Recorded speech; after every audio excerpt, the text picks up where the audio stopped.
경기도 양평의 한적한 시골집에서 윤혜자는 어머니의 유품을 정리하고 있었습니다.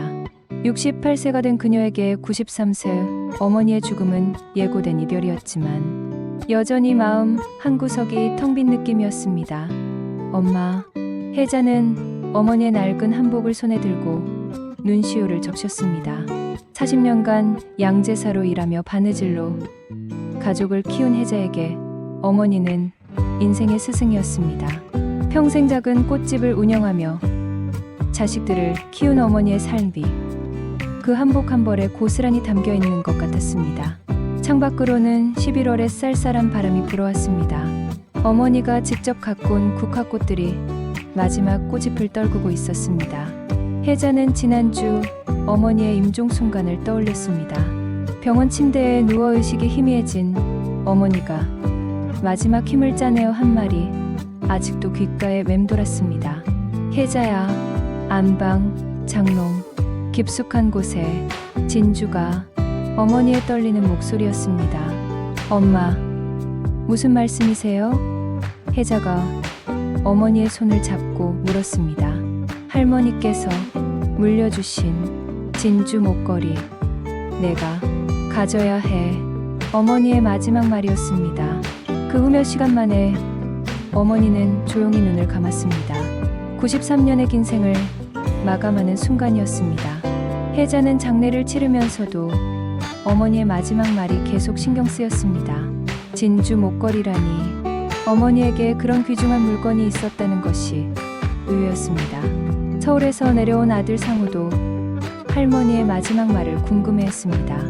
엄마, 할머니가 진주 목걸이 이야기를 하셨다고요?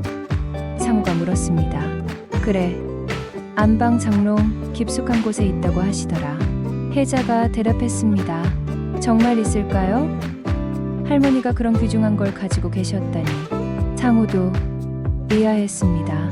장례를 마친 후 3일째 되는 날, 혜자는 드디어 어머니의 안방을 정리하기 시작했습니다. 50년 넘게 사용한 낡은 장롱이 서 있었습니다. 혜자는 천천히 장롱의 서랍을 하나씩 열어봤습니다. 어머니의 옷가지들, 오래된 사진들, 가계부, 평범한 물건들 뿐이었습니다. 정말 있긴 한 걸까? 혜자는 의문이 들었습니다. 장롱의 맨 밑 서랍을 열었을 때였습니다. 깊숙한 곳에서 작은 나무 상자가 손에 잡혔습니다. 이게 뭐지? 혜자의 심장이 뛰기 시작했습니다. 상자는 오래된 오동나무로 만들어진 것 같았습니다. 표면에는 세월의 흔적이 고스란히 남아 있었습니다. 혜자는 조심스럽게 상자를 열었습니다. 그 순간 그녀의 눈이 휘둥그레졌습니다. 상자 안에는 정말로 진주 목걸이가 들어 있었습니다. 크고 윤기 나는 진주들이 줄지어 연결된 아름다운 목걸이였습니다. 세상에, 혜자는 숨을 멈춘 채 목걸이를 바라봤습니다. 목걸이 밑에는 누렇게 바랜 편지 한 장이 있었습니다. 어머니의 손글씨였습니다. 우리 혜자에게 이 목걸이는 증조할머니, 할머니를 거쳐 나에게 온 것이야. 이제 내 차례다. 우리 집 며느리들이 대대로 간직해온 보물이란다. 어려울 때 팔아도 되고 며느리에게 물려줘도 좋다. 하지만 그보다 중요한 건 우리 가족의 사랑이 이어진다는 것이야. 엄마가, 혜자는 편지를 읽으며 눈물이 흘렀습니다. 어머니가 마지막까지 자신을 생각하며 남겨둔 선물이었습니다. 목걸이를 자세히 살펴보니 정말 품질이 좋아 보였습니다. 진주 하나하나가 완벽한 원형이었고 빛깔도 고급스러웠습니다. 이게 정말 우리 집 갑오였구나. 혜자는 감탄했습니다. 그녀는 목걸이를 목에 걸어봤습니다. 거울에 비친 자신의 모습이 한결 우아해 보였습니다. 엄마, 고마워요. 정말 아름다운 선물이에요. 혜자가 어머니의 사진을 향해 말했습니다. 혜자는 목걸이를 다시 상자에 넣고 안전한 곳에 보관했습니다. 어머니가 남긴 마지막 선물을 소중히 간직하고 싶었습니다. 그날 밤 혜자는 오랜만에 편안한 잠에 들었습니다. 어머니의 사랑이 담긴 목걸이가 있다는 생각에 마음이 따뜻했습니다. 하지만 그녀는 몰랐습니다. 며칠 후 그 목걸이가 사라지면서 가족들 사이에 큰 파란이 일어날 것이라는 것을, 어머니의 마지막 선물이 가져올 예상치 못한 시련이 시작되려 하고 있었습니다. 혜자는 진주 목걸이를 발견한 다음 날부터 어머니에 대해 새롭게 알고 싶어졌습니다. 평생 소박하게 살아온 어머니에게 그런 귀중한 보물이 있었다는 사실이 신기했습니다. 이웃집 할머니 김순덕을 찾아갔습니다. 어머니와 50년 넘게 이웃으로 지낸 분이었습니다. 순덕 이모, 저희 어머니에 대해 여쭤볼 게 있어요. 혜자가 말을 꺼냈습니다. 무슨 일이야, 혜자야? 순덕이 궁금해했습니다. 어머니가 진주 목걸이를 남겨두고 가셨는데 가족 대대로 내려온 거라고 하시더라고요. 혹시 아시는 게 있으세요? 혜자가 물었습니다. 순덕의 표정이 놀라움으로 바뀌었습니다. 아, 그 목걸이 말이야. 내 어머니가 정말 소중히 여기시던 거였어. 순덕이 무릎을 쳤습니다. 어떤 이야기가 있는 건가요? 혜자가 더 궁금해했습니다. 순덕은 차를 한 모금 마시고 천천히 이야기를 시작했습니다. 내 어머니 집안이 원래 부잣집이었다는 거 알지? 할아버지가 큰 농장을 운영하셨어. 순덕의 설명이었습니다. 혜자는 깜짝 놀랐습니다. 어머니에게서 그런 이야기를 들어본 적이 없었기 때문입니다. 부잣집이었다고요? 혜자가 되물었습니다. 그럼 이 동네에서 제일 부자였어. 그런데 6.25 때 모든 걸 잃었지. 할아버지도 그때 돌아가시고. 순덕이 안타까워했습니다. 혜자는 어머니의 어린 시절이 그렇게 힘들었다는 것을 처음 알았습니다. 그럼 그 목걸이는? 혜자가 물었습니다. 그게 유일하게 남은 가보였어. 내 할머니가 목숨 걸고 지켜낸 거야. 전쟁 중에도 몸에 숨기고 다니셨다는구나. 순덕의 회상이었습니다.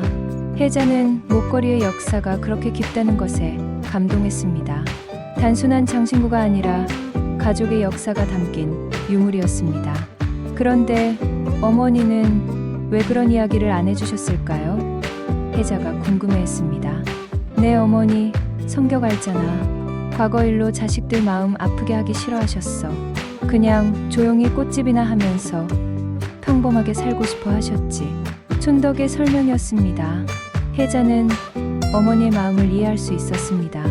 자식들에게는 아픈 과거보다 희망찬 미래를 보여주고 싶었을 것입니다.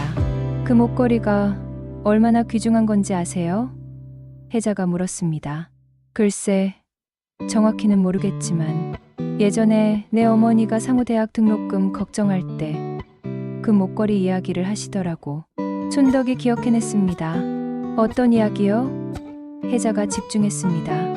팔까 말까 고민하시더라고. 그런데 결국 못 팔으시겠다고 하시더라. 이건 혜자한테 물려줘야 할 거지라고 하시면서. 순덕의 증언이었습니다. 혜자는 가슴이 뭉클했습니다. 어머니가 어려운 상황에서도 자신을 위해 목걸이를 지켜주셨다는 것이 고마웠습니다. 그때 등록금은 어떻게 하셨어요? 혜자가 물었습니다. 꽃집 일을 더 늘리셨지. 새벽부터 밤늦게까지 일하시면서 모으셨어. 순덕이 대답했습니다. 혜자는 어머니의 희생을 새삼 깨달았습니다. 귀중한 목걸이를 팔면 쉽게 해결될 문제였지만 딸을 위해 참고 견뎌내신 것입니다. 집으로 돌아온 혜자는 다시 목걸이를 꺼내 보았습니다. 이제 그 목걸이가 완전히 다르게 보였습니다. 엄마, 정말 고마워요. 이렇게 소중한 걸 지켜주셔서. 혜자가 목걸이를 가슴에 품고 말했습니다. 그날 저녁 서울에 있는 아들 상우에게 전화를 걸었습니다. 상우야, 할머니 목걸이에 대해 더 알아봤어. 혜자가 말했습니다. 어떤 이야기가 있는데요? 상우가 관심을 보였습니다. 혜자는 순덕으로부터 들은 이야기를 상우에게 자세히 전해주었습니다. 할머니가 그런 분이셨구나. 정말 대단하세요. 상우가 감탄했습니다. 그래, 우리가 몰랐던 할머니의 모습이 많았어. 혜자가 대답했습니다. 그 목걸이 정말 값이 나갈 것 같네요. 한번 감정받아 보시는 게 어때요? 상우가 제안했습니다. 감정? 혜자가 의외라는 표정이었습니다. 네. 정확한 가치를 알아두시는 게 좋을 것 같아서요. 보험도 들어야 하고요. 창우의 합리적인 제안이었습니다. 혜자는 아들의 말이 맞다고 생각했습니다. 그렇게 귀중한 물건이라면 제대로 관리해야 했습니다. 알겠어. 다음 주에 한번 알아볼게. 혜자가 대답했습니다. 전화를 끊고 나서 혜자는 다시 목걸이를 살펴봤습니다. 증조할머니, 할머니, 어머니를 거쳐 자신에게 온 소중한 유산이었습니다. 이제 내가 잘 지켜야겠어. 혜자의 다짐이었습니다. 하지만 그 순간 혜자는 알지 못했습니다. 며칠 후 그 소중한 목걸이가 흔적도 없이 사라져버릴 것이라는 것을. 목걸이를 발견한 지 일주일이 지났습니다. 혜자는 매일 아침 상자를 열어 목걸이를 확인하는 것이 일과가 되었습니다. 마치 꿈이 아니라는 것을 확인하는 의식 같았습니다. 정말 아름다워. 혜자는 목걸이를 손에 들고 감탄했습니다. 진주들이 아침 햇살에 반짝이며 신비로운 빛을 발했습니다. 하나하나의 진주가 완벽한 구형이었고 크기도 균일했습니다. 혜자는 목걸이에 대해 더 자세히 알아보고 싶었습니다. 인터넷을 검색해보니 진주 목걸이의 가치를 평가하는 여러 기준이 있었습니다. 진주의 크기, 모양, 광택, 색깔, 이런 것들을 보는구나. 혜자가 화면을 보며 중얼거렸습니다. 어머니가 남긴 목걸이는 모든 면에서 최고급으로 보였습니다. 특히 광택이 뛰어났고 진주의 크기도 상당했습니다. 점심 무렵 이웃집 순덕이 찾아왔습니다. 혜자야, 뭐 하고 있어? 순덕이 들어오며 물었습니다. 어머니가 남겨주신 목걸이 좀 보고 있었어요. 혜자가 대답했습니다. 아, 그래? 나도 한번 봐도 될까? 순덕이 호기심을 보였습니다. 혜자는 상자를 가져와 조심스럽게 목걸이를 꺼냈습니다. 어머나, 순덕이 눈을 크게 뜨며 감탄했습니다. 정말 아름답죠? 혜자가 자랑스럽게 말했습니다. 이야, 이런 목걸이는 처음 봐. 정말 진짜 진주 같은데? 순덕이 가까이서 살펴봤습니다. 그런 것 같아요. 인터넷으로 찾아보니까 꽤 고급스러운 것 같더라고요. 혜자가 설명했습니다. 순덕은 목걸이를 자세히 들여다봤습니다. 혜자야, 이거 진짜 대단한 것 같아. 내가 젊을 때 백화점에서 본 것보다도 훨씬 좋아 보여. 순덕의 감탄이었습니다. 정말요? 혜자도 신이 났습니다. 분명해. 이런 건 박물관에서나 볼 수 있는 거야. 순덕이 확신했습니다. 두 사람은 목걸이를 여러 각도에서 살펴보며 이야기를 나눴습니다. 그런데 이거 어디에 보관하고 있어? 순덕이 물었습니다.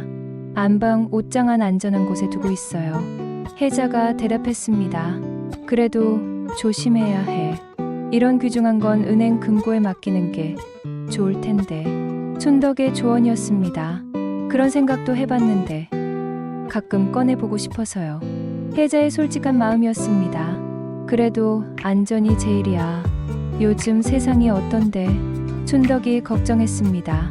순덕이 간 후 혜자는 목걸이 보관에 대해 진지하게 고민했습니다. 정말 안전한 곳에 보관해야 할 것 같았습니다. 저녁에 상우에게 전화를 걸어 상의했습니다. 엄마, 은행 대여금고를 알아보세요. 그게 가장 안전해요. 상우의 조언이었습니다. 그런데 비용이 많이 들지 않을까? 혜자가 걱정했습니다. 아니에요. 그리 비싸지 않아요. 할머니가 남겨주신 귀중한 걸 잃어버리면 안 되잖아요. 상우가 설득했습니다. 그래, 내 말이 맞다. 내일 은행에 가서 알아볼게. 혜자가 결정했습니다. 그리고 엄마, 감정도 꼭 받아보세요. 정확한 가치를 알아야 보험도 들 수 있잖아요. 상우가 다시 한번 강조했습니다. 알겠어. 다 알아볼게. 혜자가 약속했습니다. 그날 밤 혜자는 목걸이를 마지막으로 한 번 더 보기로 했습니다. 내일부터는 은행에 맡길 예정이었기 때문입니다. 목걸이를 목에 걸고 거울 앞에 서니 젊어 보이는 자신의 모습에 놀랐습니다. 엄마, 이렇게 아름다운 걸 남겨주셔서 고마워요. 혜자가 거울 속 자신에게 말했습니다. 그때 갑자기 현관문 소리가 들렸습니다. 누군가 문을 여는 소리였습니다. 누구지? 혜자가 깜짝 놀랐습니다. 엄마, 저예요. 창우의 목소리였습니다. 창우야? 이 시간에 왜? 혜자가 놀라며 목걸이를 급히 벗었습니다. 갑자기 생각해보니 엄마 혼자 계시는 게 걱정되어서요. 오늘 밤 여기서 자려고요. 창우가 가방을 들고 들어왔습니다. 그래, 잘했어. 오랜만에 같이 있자. 혜자가 반가워했습니다. 창우는 서울에서 내과의사로 일하는 40세 싱글이었습니다. 할머니 장례 이후 홀로 계신 어머니가 계속 걱정되었습니다. 엄마, 그 목걸이 좀 봐도 될까요? 창우가 관심을 보였습니다. 물론이지. 할머니가 너한테도 보여주고 싶어 하셨을 거야. 혜자가 상자를 가져왔습니다. 창우는 목걸이를 보고 입을 다물지 못했습니다. 와, 정말 대단하네요. 이런 건 의료진 파티에서나 봤는데. 창우가 감탄했습니다. 그래? 정말 귀중한 건가 봐. 혜자도 뿌듯했습니다. 내일 꼭 감정받아 보세요. 정말 궁금해요. 창우의 호기심이었습니다. 모자는 늦은 시간까지 목걸이와 할머니에 대한 이야기를 나눴습니다.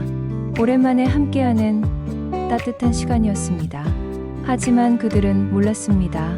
며칠 후 그 소중한 목걸이를 둘러싸고 모자 사이에 큰 오해가 생길 것이라는 것을.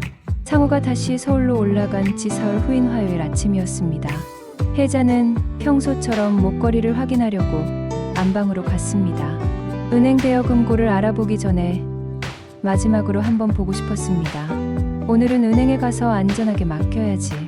혜자가 혼잣말하며 옷장을 열었습니다. 하지만 그 순간 혜자의 얼굴이 창백해졌습니다. 목걸이를 보관했던 자리에 상자가 없었습니다. 어디 갔지? 혜자가 당황하며 옷장을 뒤졌습니다. 옷가지들을 하나하나 들춰보고 다른 서랍들도 모두 확인해봤지만 상자는 찾을 수 없었습니다. 분명히 여기 뒀는데. 혜자의 손이 떨리기 시작했습니다. 혹시 다른 곳에 두었나 싶어 집안을 뒤졌습니다. 거실, 부엌, 작은 방까지 구석구석 찾아봤지만 상자는 보이지 않았습니다. 이럴 수가. 분명히 여기 있었는데. 혜자가 절망적으로 중얼거렸습니다. 1시간 넘게 집안을 뒤진 후에 혜자는 현실을 받아들여야 했습니다. 목걸이가 정말로 사라진 것이었습니다. 누가 가져간 거지? 혜자의 머릿속이 하얘졌습니다. 가장 먼저 떠오른 건 도둑이었습니다. 하지만 집안에 침입한 흔적은 전혀 없었습니다. 문은 제대로 잠겨 있었고 창문도 그대로였습니다. 내가 잘못 둔 건가? 혜자는 자신을 의심하기 시작했습니다. 하지만 아무리 생각해봐도 다른 곳에 둔 기억이 없었습니다. 분명히 안방 옷장에 보관했었습니다. 혜자는 덜덜 떨리는 손으로 상우에게 전화를 걸었습니다. 상우야. 혜자의 목소리가 떨렸습니다. 엄마, 무슨 일이에요? 목소리가 이상한데. 상우가 걱정했습니다. 목걸이가 없어졌어. 혜자가 간신히 말했습니다. 뭐요? 없어졌다고요? 상우도 놀랐습니다. 어디에도 없어. 분명히 옷장에 뒀는데. 혜자가 울먹였습니다. 엄마, 진정하세요. 제가 지금 내려갈게요. 상우가 다급하게 말했습니다. 어떡하지? 엄마가 남겨주신 소중한 걸. 혜자가 눈물을 흘렸습니다. 상우는 병원 일정을 취소하고 급히 양평으로 내려왔습니다. 어머니의 다급한 목소리가 계속 귓가에 맴돌았습니다. 엄마, 정말 어디에도 없어요? 상우가 도착하자마자 물었습니다. 없어. 아무리 찾아봐도 없어. 혜자가 절망적으로 대답했습니다. 상우도 집안을 샅샅이 뒤져봤지만 결과는 마찬가지였습니다. 목걸이는 흔적도 없이 사라져 있었습니다. 도둑이 들었을 가능성은 없을까요? 상우가 물었습니다. 문도 창문도 멀쩡해. 다른 건 하나도 안 건드렸어. 혜자가 대답했습니다. 상우는 집안을 꼼꼼히 살펴봤습니다. 정말로 침입의 흔적은 없었습니다. TV, 현금, 다른 귀중품들도 그대로 있었습니다. 그럼 누가? 상우도 당황했습니다. 혜자는 갑자기 무서운 생각이 들었습니다. 목걸이를 알고 있는 사람은 많지 않았습니다. 자신과 상우, 그리고 이웃집 순덕 정도였습니다. 설마. 혜자는 생각하기 싫었습니다. 상우도 비슷한 생각을 하고 있었습니다. 외부인이 그 목걸이의 존재를 알고 정확한 위치까지 파악해서 가져간다는 것은 현실적으로 불가능했습니다. 엄마, 그 목걸이를 알고 있는 사람이 누구 있어요? 상우가 조심스럽게 물었습니다. 너하고 나, 그리고 순덕 이모 정도. 혜자가 대답했습니다. 모자는 서로를 바라보며 말이 없었습니다. 둘 다 같은 생각을 하고 있었지만 차마 입 밖으로 내지 못했습니다. 경찰에 신고해야 할까요? 상우가 제안했습니다. 뭐라고 신고해? 도둑 맞은 것도 아니고. 혜자가 한숨을 쉬었습니다. 그럼 어떻게 해요? 상우도 막막했습니다. 혜자는 하루 종일 목걸이를 찾아 헤맸지만 허사였습니다. 어머니가 남겨주신 마지막 선물이 사라진 현실을 받아들이기 어려웠습니다. 저녁이 되어서야 순덕이 혜자의 표정이 이상하다며 찾아왔습니다. 혜자야, 무슨 일이야? 얼굴이 왜 그래? 순덕이 걱정했습니다. 혜자는 망설이다가 목걸이가 사라진 이야기를 했습니다. 뭐, 목걸이가 없어졌다고? 순덕도 깜짝 놀랐습니다. 어디에도 없어요. 어떻게 된 일인지. 혜자가 울먹였습니다. 순덕은 진심으로 놀라는 것 같았습니다. 하지만 혜자의 마음 한구석에는 의심의 씨앗이 싹트기 시작했습니다. 정말 이상하네. 누가 가져간 걸까? 순덕이 고개를 저었습니다. 하지만 혜자는 순덕의 반응을 유심히 지켜봤습니다. 정말 모르는 것일까? 아니면 연기를 하는 것일까? 그날 밤 혜자는 잠들 수 없었습니다. 목걸이의 행방도 걱정이었지만 더 큰 문제는 주변 사람들에 대한 의심이었습니다. 내가 뭘 하고 있는 거지? 혜자는 자책했습니다. 하지만 목걸이는 스스로 사라질 수 없었습니다. 누군가 가져간 것이 분명했습니다. 목걸이가 사라진 지 이틀이 지났습니다. 혜자는 밤잠을 이루지 못하고 계속 생각에 잠겨 있었습니다. 도대체 누가, 왜 목걸이를 가져갔을까요? 아침에 일어나 다시 한번 집안을 뒤져봤지만 결과는 마찬가지였습니다. 목걸이는 여전히 찾을 수 없었습니다. 정말 미치겠어. 혜자가 머리를 감싸 안았습니다. 상우는 서울로 올라가야 했지만 어머니를 혼자 두고 가기가 걱정되었습니다. 엄마, 정말 괜찮으실 거예요? 상우가 걱정스럽게 물었습니다. 괜찮아. 가봐. 내일이 더 중요해. 혜자가 아들을 배려했습니다. 하지만 상우가 떠난 후 혜자는 더욱 혼란스러웠습니다. 목걸이를 알고 있는 사람들을 하나씩 떠올려 봤습니다. 먼저 순덕이 생각났습니다. 목걸이를 직접 본 사람이었고 그 가치도 알고 있었습니다. 설마 순덕 이모가? 혜자는 고개를 저었습니다. 50년 넘게 이웃으로 지낸 사이였습니다. 그런 사람이 도둑질을 할 리 없다고 생각했습니다. 하지만 마음 한구석에서는 의심의 목소리가 들렸습니다. 하지만 사람 마음은 모르는 거잖아. 혜자의 불안한 생각이었습니다. 점심 무렵 순덕이 반찬을 가져와 혜자를 위로했습니다. 혜자야, 너무 상심하지 마. 분명히 나타날 거야. 순덕이 격려했습니다. 고마워요, 이모. 이런 상황에도 챙겨주시고. 혜자가 감사했습니다. 하지만 혜자는 순덕의 행동을 유심히 관찰했습니다. 혹시 어색한 점은 없는지, 평소와 다른 모습은 없는지. 그런데 정말 이상해. 누가 그런 걸 가져간 걸까? 순덕이 고개를 갸웃했습니다. 모르겠어요. 정말 모르겠어. 혜자가 한숨을 쉬었습니다. 순덕이 간 후 혜자는 더욱 의심스러워졌습니다. 순덕의 반응이 너무 자연스러웠습니다. 너무 자연스러워서 오히려 연기같이 느껴졌습니다. 저녁에 상우에게 전화를 걸어 이야기했습니다. 상우야, 혹시 순덕 이모가... 혜자가 말을 꺼내다 멈췄습니다. 뭐가요? 상우가 궁금해했습니다. 아니야. 그럴 리 없어. 혜자가 자신의 생각을 부정했습니다. 하지만 상우도 비슷한 의심을 하고 있었습니다. 엄마, 혹시 몰라요.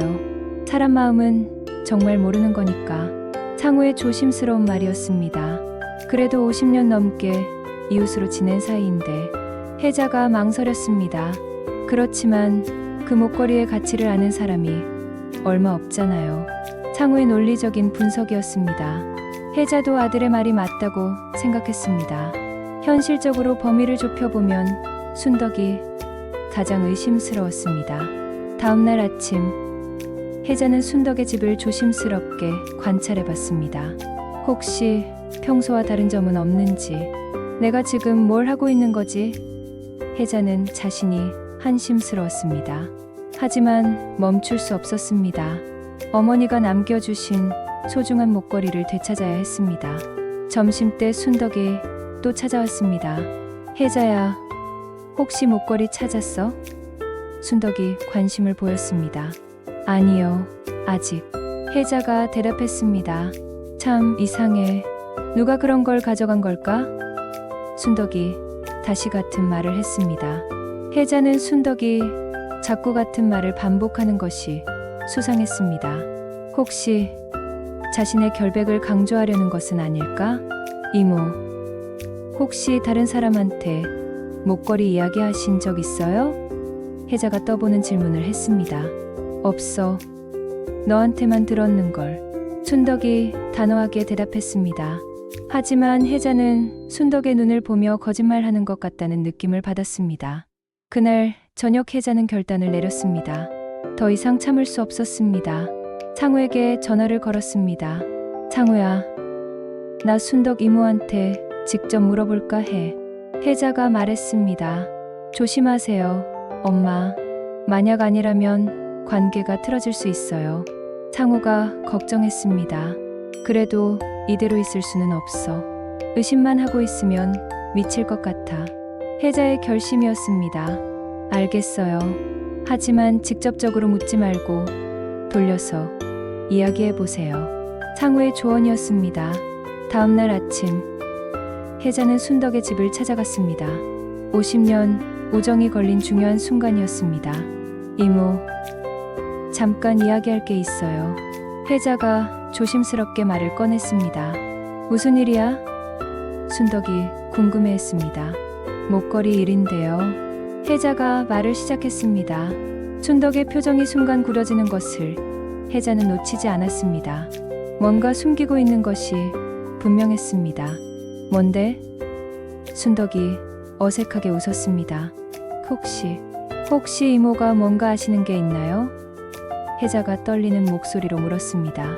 그 순간 순덕의 얼굴이 붉어졌습니다. 뭔가 들킨 사람의 표정이었습니다. 나는 몰라.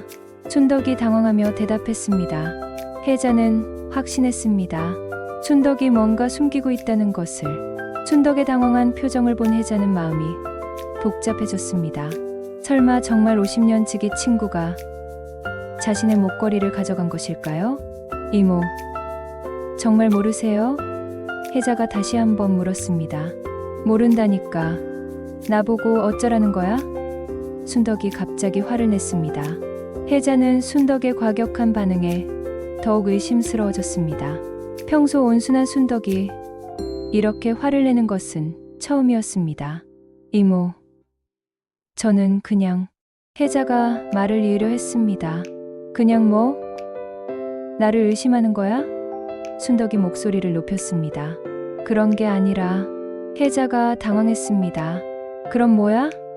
목걸이 없어졌다고 나한테 와서 이런 식으로 몰아붙이면 돼?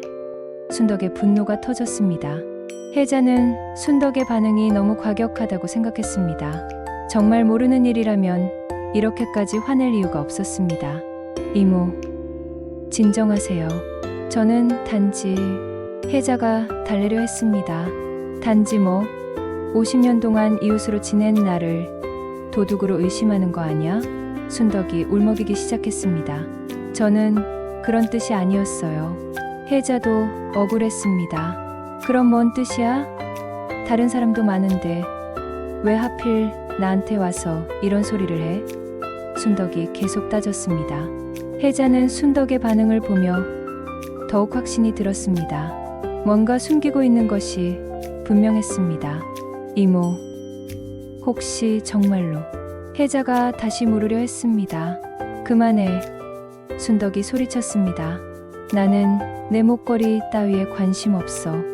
목걸이 따위라는 말에 혜자는 상처를 받았습니다. 분명 며칠 전까지만 해도 목걸이를 보고 감탄했던 순덕이었습니다.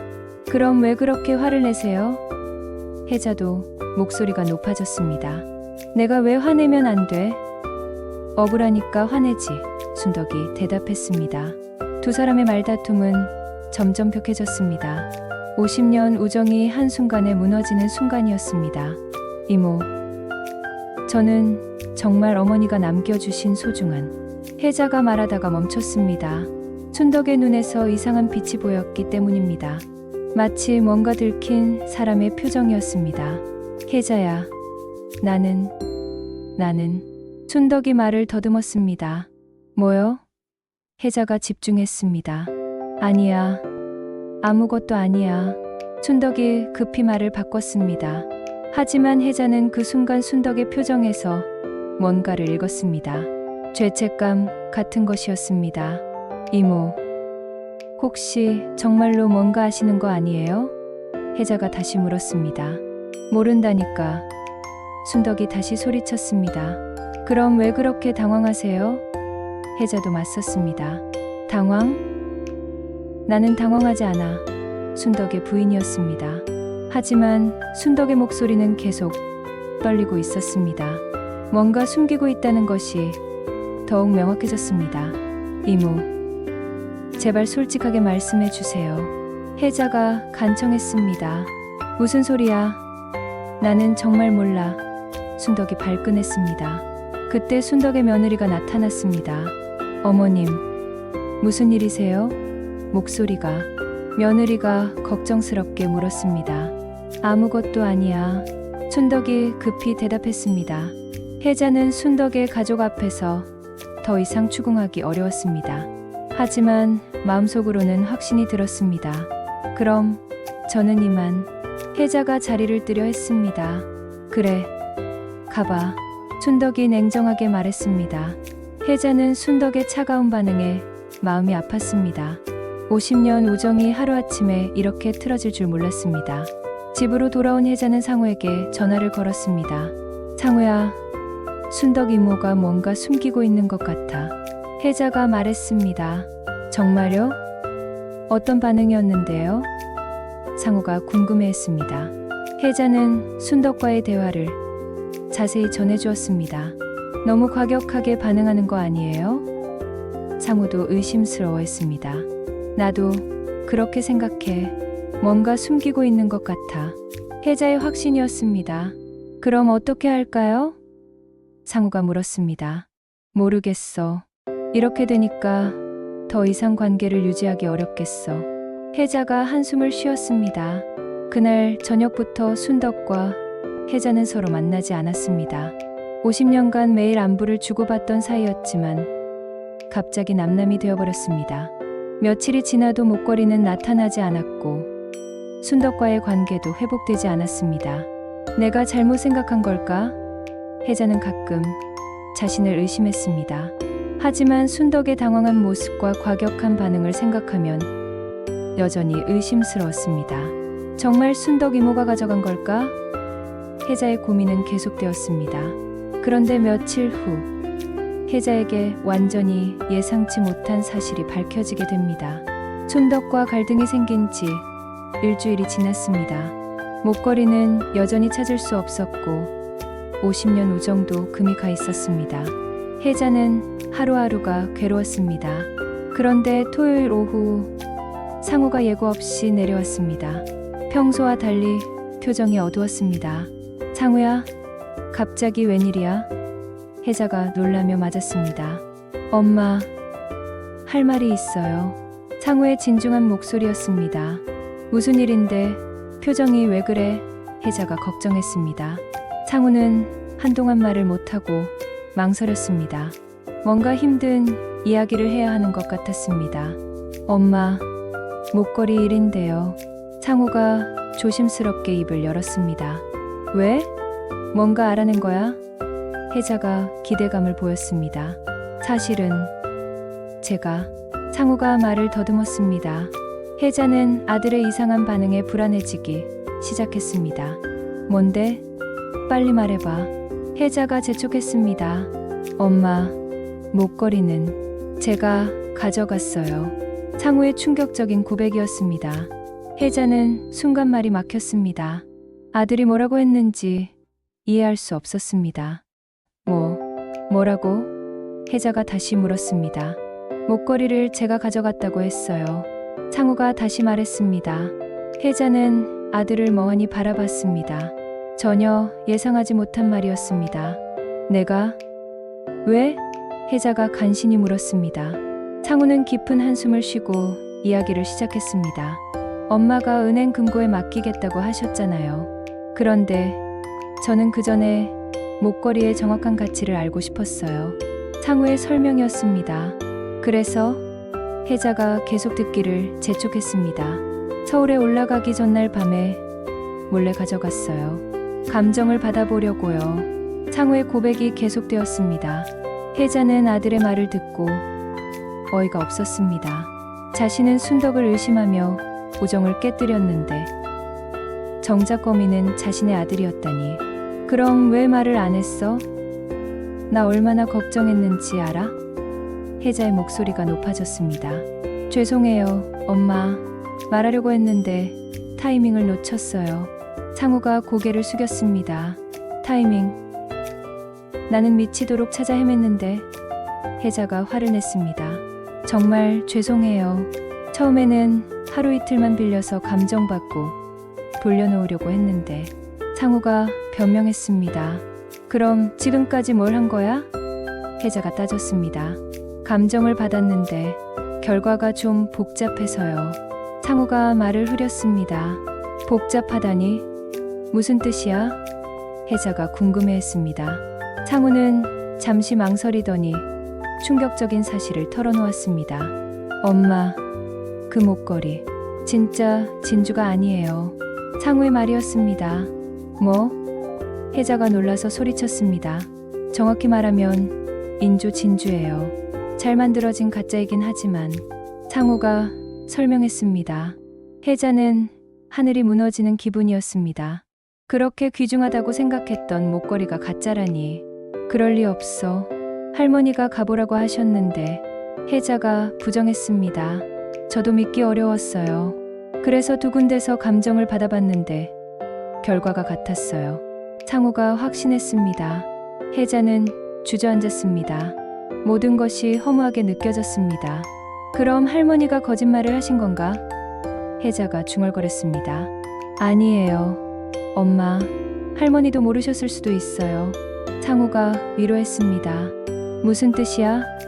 혜자가 물었습니다. 원래는 진짜였는데 어느 시점에 바뀌었을 가능성이 있어요.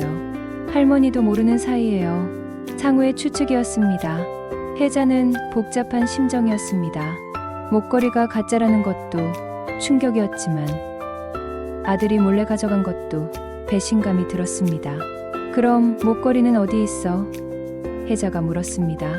여기 가져왔어요. 상우가 가방에서 목걸이 상자를 꺼냈습니다.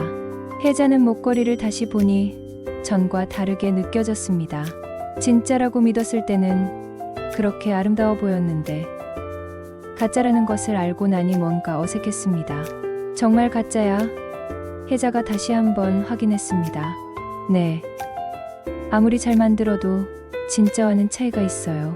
상우가 설명했습니다. 혜자는 갑자기 순덕이 생각났습니다. 자신의 의심 때문에 50년 우정이 깨진 것이 너무 미안했습니다. 내가 순덕 이모한테 어떡하지? 혜자가 자책했습니다. 사과하세요. 엄마, 제가 잘못해서 생긴 일이니까 제가 함께 가서 설명드릴게요. 상우의 제안이었습니다. 그래야겠어. 내가 정말 잘못했어. 혜자가 후회했습니다. 하지만 목걸이가 가짜라는 사실은 여전히 받아들이기 어려웠습니다. 어머니가 그렇게 소중히 여기셨던 갑오가 가짜였다니. 엄마, 가짜라고 해서 의미가 없어지는 건 아니에요. 상우가 위로했습니다. 무슨 뜻이야? 혜자가 물었습니다. 할머니의 마음은 진짜잖아요. 엄마를 사랑하는 마음 말이에요. 상우의 따뜻한 말이었습니다. 혜자는 아들의 말에 조금 위로가 되었습니다. 하지만 여전히 복잡한 심정이었습니다. 과연 어머니는 목걸이가 가짜인 것을 알고 계셨을까요? 아니면 정말 모르셨던 것일까요? 그리고 언제, 어떻게 진짜가 가짜로 바뀐 것일까요? 혜자의 머릿속에는 새로운 의문들이 생겨나기 시작했습니다. 상우의 고백을 듣고 난 후 혜자는 먼저 순덕에게 사과하기로 했습니다.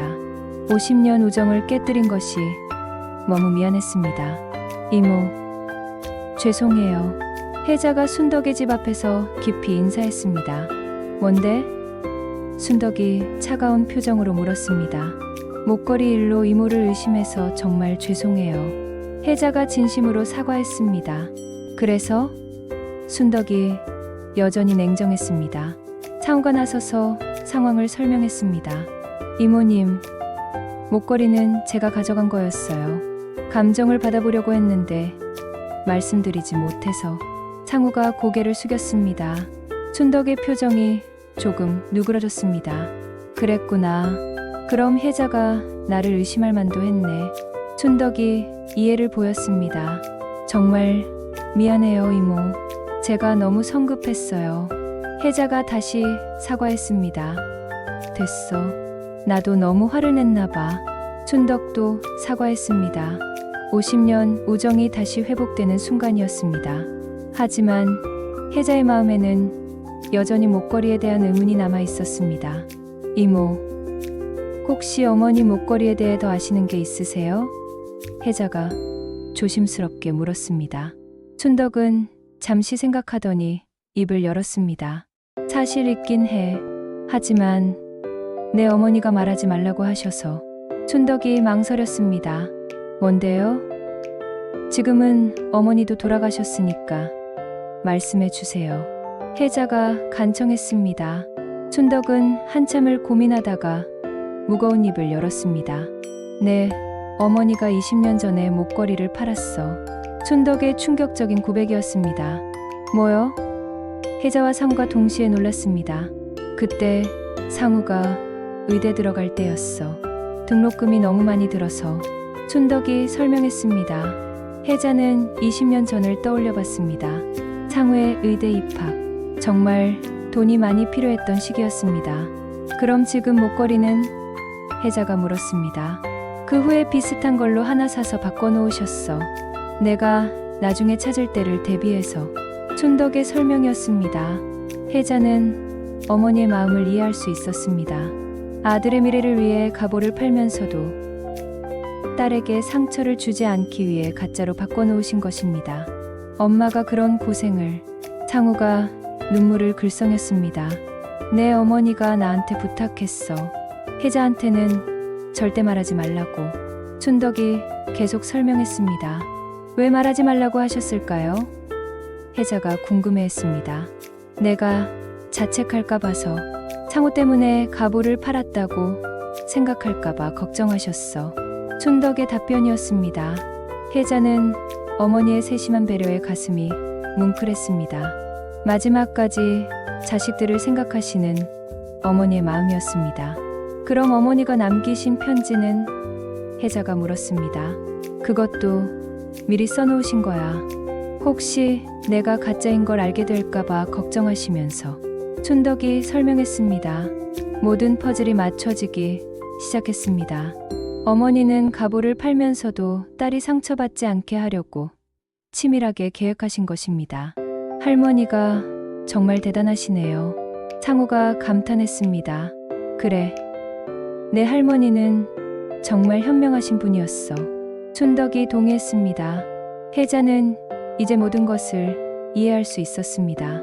어머니의 마지막 말씀도 편지의 내용도 모든 것이 자식들에 대한 사랑에서 나온 것이었습니다. 이모, 그런데 어머니는 어디에 파신 거예요? 혜자가 궁금해했습니다. 동네 금은방에 파셨어. 사장님이 착한 분이라 좋은 값을 주셨다고 하시더라. 춘덕의 답변이었습니다. 혜자는 갑자기 생각이 났습니다. 혹시 그 목걸이를 다시 찾을 수 있을까요? 그 금은방이 아직 있나요? 혜자가 물었습니다. 있어. 아직도 같은 자리에서 하고 있어. 춘덕이 대답했습니다. 가보고 싶어요. 혹시 아직 있을지도 모르잖아요. 혜자의 간절한 마음이었습니다. 그럴 리 없어. 20년이나 지났는데. 춘덕이 고개를 저었습니다. 하지만 혜자는 포기할 수 없었습니다. 어머니의 진짜 목걸이를 되찾고 싶었습니다. 다음 날 혜자와 상우는 동네 금은방을 찾아갔습니다. 사장님, 안녕하세요. 혜자가 인사했습니다. 혜자씨 아냐? 오랜만이네. 금은방 사장이 반갑게 맞아주었습니다. 사장님, 혹시 20년 전에 저희 어머니가 파신 진주 목걸이 기억하세요? 혜자가 물었습니다. 아, 그거 말이야. 물론 기억하지. 정말 좋은 목걸이였는데. 사장이 회상했습니다. 혹시 아직 있을 가능성이 있을까요? 혜자가 기대감을 품고 물었습니다. 사장은 잠시 생각하더니 놀라운 말을 했습니다. 사실은 아직 있어. 혜자와 상우는 깜짝 놀랐습니다. 정말요? 혜자가 믿을 수 없다는 표정이었습니다. 응. 너무 아까워서 다른데 팔지 못하고 금고에 보관하고 있었어. 사장의 설명이었습니다. 혜자는 가슴이 뛰었습니다. 어머니의 진짜 목걸이를 다시 볼 수 있다는 희망이 생겼습니다. 금은방 사장의 말을 듣고 혜자의 마음이 뛰기 시작했습니다. 20년 전에 팔린 어머니의 목걸이가 아직 있다니 믿기 어려웠습니다. 정말 아직 있다고요? 혜자가 다시 한번 확인했습니다. 그럼 잠깐만 기다려봐. 금고에서 꺼내올게. 사장이 안쪽으로 들어갔습니다. 혜자와 상우는 긴장한 채로 기다렸습니다. 정말 어머니의 목걸이일까요? 5분 후 사장이 작은 상자를 들고 나왔습니다. 이거야. 정말 아까워서 못 팔겠더라고. 사장이 상자를 열었습니다. 상자 안에서 진짜 진주 목걸이가 모습을 드러냈습니다. 가짜와는 완전히 다른 광택과 색깔이었습니다. 아, 혜자가 숨을 멈추고 바라봤습니다. 목걸이는 정말 아름다웠습니다. 20년 전과 똑같은 모습으로 빛나고 있었습니다. 어머니의 목걸이예요. 혜자가 눈물을 흘렸습니다. 그때 내 어머니가 파실 때 얼마나 마음 아프셨는지 나도 받기가 미안했어. 사장이 회상했습니다. 그래서 보관하고 계셨던 거예요? 상우가 물었습니다. 그래, 언젠가는 다시 찾으러 올 것 같았거든. 어머니의 마음을 아니까. 사장의 따뜻한 마음이었습니다. 혜자는 감격했습니다. 이렇게 좋은 분이 있어서 어머니의 목걸이가 보존될 수 있었던 것입니다. 사장님, 정말 고마워요. 그런데 이걸 다시 사려면 혜자가 조심스럽게 물었습니다. 돈? 그런 걱정하지 마. 사장이 손을 흔들었습니다. 그런데도 안 되죠. 사업하시는 분인데. 혜자가 미안해했습니다. 혜자씨, 나는 이미 이익을 충분히 봤어. 20년 동안 이런 아름다운 목걸이를 볼 수 있었으니까. 사장의 진심이었습니다. 하지만 혜자가 계속 사양했습니다. 그냥 가져가. 원래 주인에게 돌아가는 게 맞는 거야. 사장이 단호하게 말했습니다. 상우도 사장의 마음에 감동했습니다. 사장님, 정말 감사합니다. 평생 잊지 않겠어요. 상우가 깊이 인사했습니다. 혜자는 목걸이를 조심스럽게 만져봤습니다. 진짜 진주의 차갑고 부드러운 감촉이 느껴졌습니다. 어머니, 혜자가 목걸이를 가슴에 품고 중얼거렸습니다. 집으로 돌아가는 길에 혜자는 계속 목걸이를 바라봤습니다. 가짜와는 완전히 다른 아름다움이었습니다. 엄마, 이제 진짜와 가짜의 차이를 아시겠죠? 상우가 웃으며 말했습니다. 그래, 정말 다르구나. 할머니가 왜 그렇게 소중히 여기셨는지 알겠어. 혜자가 감탄했습니다. 집에 도착해서 혜자는 두 목걸이를 나란히 놓고 비교해봤습니다. 가짜도 잘 만들어졌지만 진짜의 광택과 무게감은 따라올 수 없었습니다. 그런데 엄마, 이제 어떻게 하실 거예요? 상우가 물었습니다. 뭘? 혜자가 되물었습니다. 진짜 목걸이 말이에요. 보관은 어떻게 하실 건지. 상우의 질문이었습니다. 혜자는 잠시 생각했습니다. 이제 진짜 목걸이를 되찾았으니 어떻게 해야 할까요? 은행 금고에 맡겨야겠어. 이번에는 정말 안전하게. 혜자의 결정이었습니다. 좋은 생각이에요.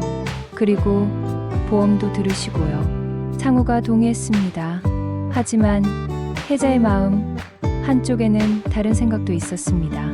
상우야, 그런데 이 목걸이 정말 내가 가져야 하는 걸까? 혜자가 조심스럽게 물었습니다. 무슨 말씀이세요? 상우가 의아해했습니다. 할머니가 너 때문에 파신 건데 어떻게 보면 내 것이나 마찬가지 아니야? 혜자의 마음이었습니다. 엄마, 그런 말씀 하지 마세요. 할머니가 엄마에게 물려주시려고 한 거잖아요. 상우가 반대했습니다. 하지만 혜자가 망설였습니다. 엄마, 할머니의 진짜 뜻은 가족이 화목하게 사는 거였어요. 목걸이는 그 상징이고요. 상우의 지혜로운 말이었습니다. 혜자는 아들의 말에 고개를 끄덕였습니다. 정말 그랬습니다. 어머니의 진짜 유산은 목걸이가 아니라 가족에 대한 사랑이었습니다. 그래, 내 말이 맞다. 할머니의 사랑을 이어가는 게 중요하지. 혜자가 깨달았습니다. 그날 저녁, 혜자는 어머니의 사진 앞에 진짜 목걸이를 놓고 이야기했습니다. 엄마, 다시 찾았어요. 사장님이 잘 보관해 주셔서 무사히 돌아왔어요. 혜자의 감사한 마음이었습니다. 그리고 엄마, 이제 알겠어요. 진짜 보물이 뭔지. 엄마의 사랑이 진짜 보물이었어요. 혜자의 깨달음이었습니다. 목걸이는 다시 제자리를 찾았고 가족의 사랑도 더욱 깊어졌습니다. 어머니가 남기신 진짜 선물은 목걸이가 아니라 가족 간의 사랑이었다는 것을 혜자는 이제 확실히 알았습니다. 목걸이를 되찾은 지 한 달이 지났습니다. 혜자는 진짜 목걸이를 은행 금고에 안전하게 보관했지만 가끔 꺼내서 보며 어머니를 그리워했습니다.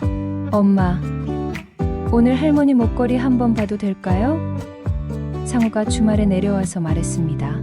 물론이지. 할머니도 내가 보는 걸 좋아하실 거야. 혜자가 금고에서 목걸이를 꺼냈습니다. 상우는 목걸이를 보며 할머니를 생각했습니다.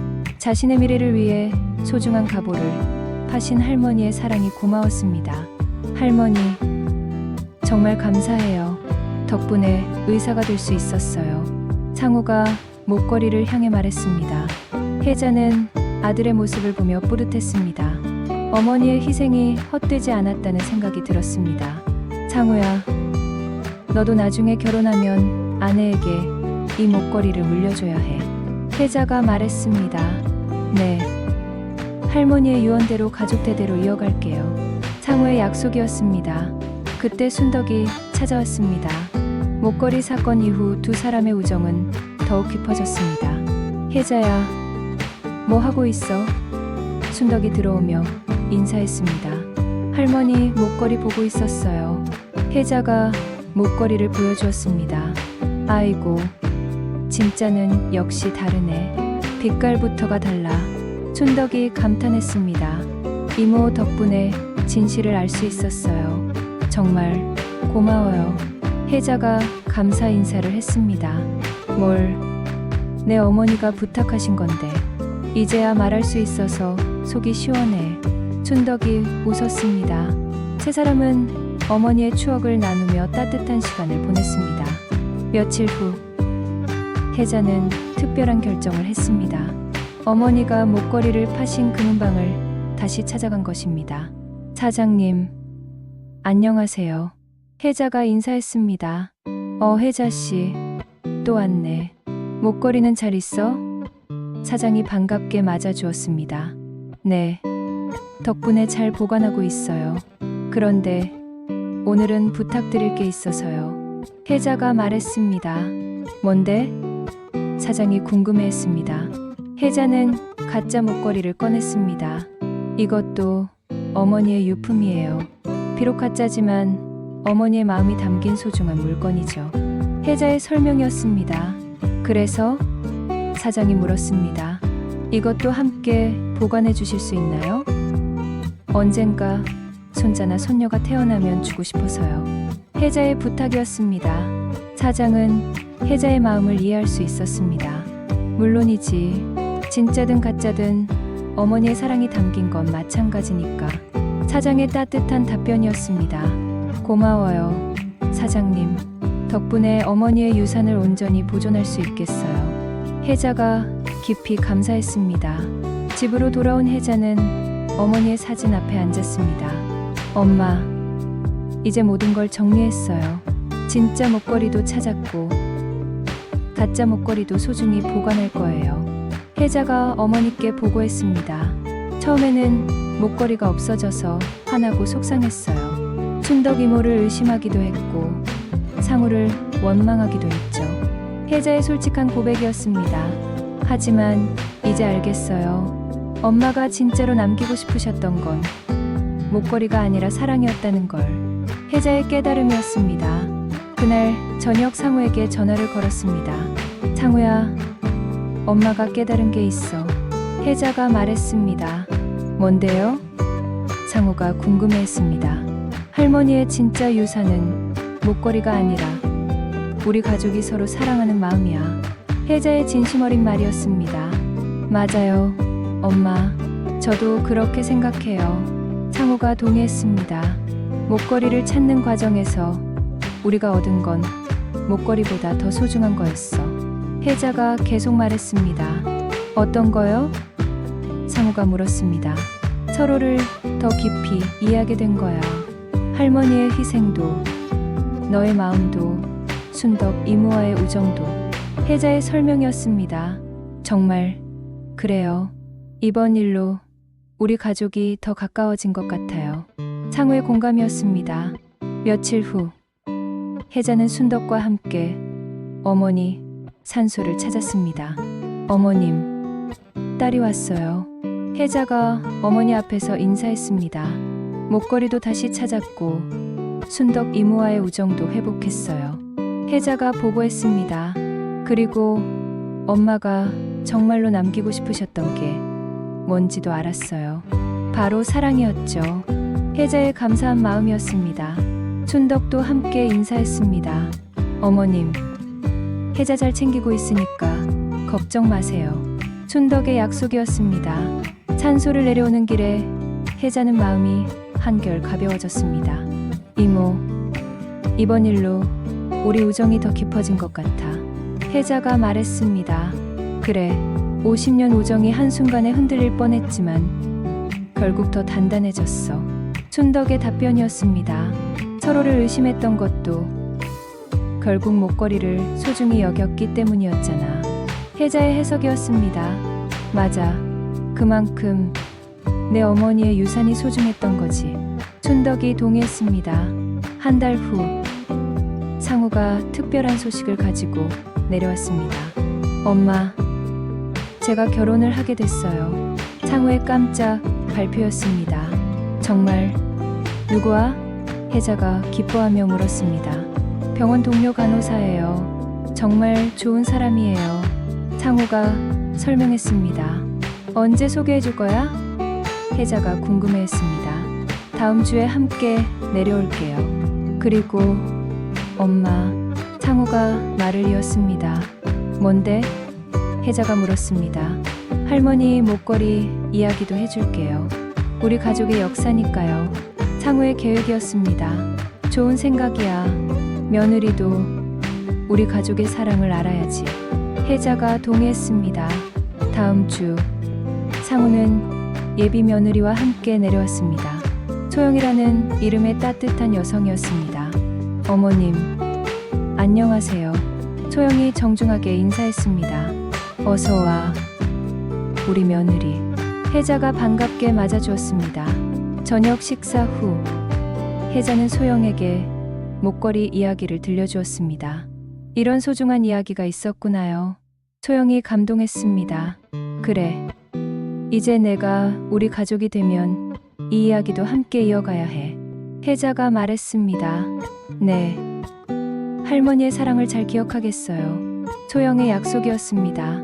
그날 밤 혜자는 어머니의 사진을 보며 마지막 인사를 했습니다. 엄마, 이제 정말 모든 게 제자리를 찾았어요. 창우도 좋은 사람을 만났고 며느리도 우리 가족의 이야기를 이해해줘요. 혜자의 감사한 보고였습니다. 목걸이는 소중하지만 더 소중한 건 엄마가 남겨주신 사랑이에요. 그 사랑으로 우리 가족이 영원히 행복할 거예요. 혜자의 다짐이었습니다. 사라진 진주 목걸이를 찾는 과정에서 혜자는 더 큰 보물을 발견했습니다. 바로 가족 간의 사랑과 신뢰, 그리고 진정한 우정이었습니다. 어머니가 남기신 마지막 선물은 목걸이가 아니라 사랑이었다는 것을 혜자는 이제 확실히 알았습니다. 그리고 그 사랑은 목걸이와 함께 대대손손 이어질 것입니다. 68세 윤혜자 할머니의 가슴 아픈 사연 어떠셨나요? 사라진 진주 목걸이를 찾는 과정에서 벌어진 가족 간의 오해와 화해, 그리고 50년 우정의 소중함까지 할머니의 이야기는 우리에게 소중한 교훈을 줍니다. 진정한 유산은 물건이 아니라 사랑이라는 것, 그리고 가족 간의 신뢰가 얼마나 중요한지 말입니다. 어머니가 아들의 미래를 위해 소중한 갑오를 팔면서도 딸이 상처받지 않게 하려던 세심한 배려, 이것이 바로 부모의 사랑이 아닐까요? 우리 모두에게는 눈에 보이지 않는 소중한 유산들이 있습니다. 가족의 사랑, 친구의 우정, 서로에 대한 신뢰, 이런 것들이야말로 진짜 보물이 아닐까요? 오늘 집에 가시면 가족들에게 사랑한다고 말씀해 보세요. 그리고 소중한 분들과의 관계를 다시 한번 돌아보시기 바랍니다. 이 영상이 마음에 드셨다면 좋아요와 구독으로 응원해 주시고 가족들과도 함께 나누어 주시기 바랍니다.